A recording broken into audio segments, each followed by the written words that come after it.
अचु मोटी सिखो मिठड़ा मुझो साह थो वञई डॉक्टर दिनो जवाब किथे यार थो बचई डॉक्टर दिनो जवाब किथे यार थो बचई अचु मोटी सिखो मिठड़ा मुझो साह थो वञई डॉक्टर दिनो जवाब किथे यार थो बचई डॉक्टर दिनो जवाब किथे यार थो बचई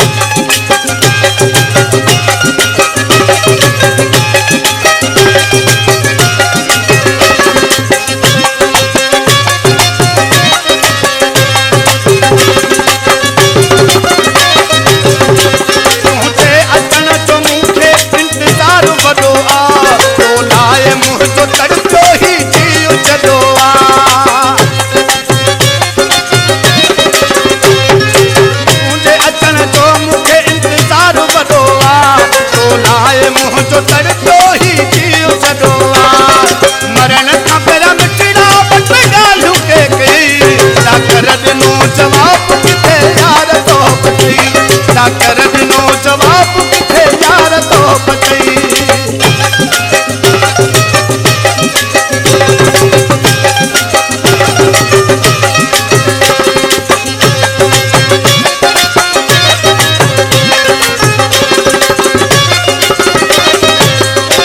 सालन खवटी तुझो भी दारू न थियो आ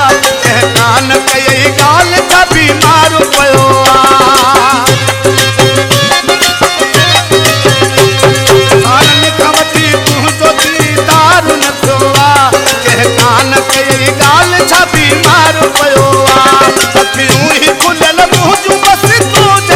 डॉक्टर दिनो जवाब किथे यार तो बचई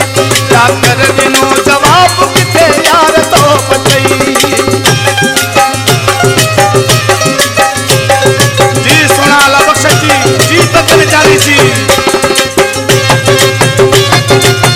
जी मुलाकात करे गुल सुना जान मोहम्मद मरवी तो सिथा कोई तुई दे खबर अब्बासी कुल्हे कांधी जती दे जान मोहम्मद मरवी तो सिथा कोई तुई दे केड़ी खबर अब्बासी कुल्हे कांधी जती दे तू जियरे हले आव बजे अखिन साद सही डॉक्टर दिनो जवाब किथे यार तो बचई डॉक्टर दिनो जवाब किथे यार तो बचई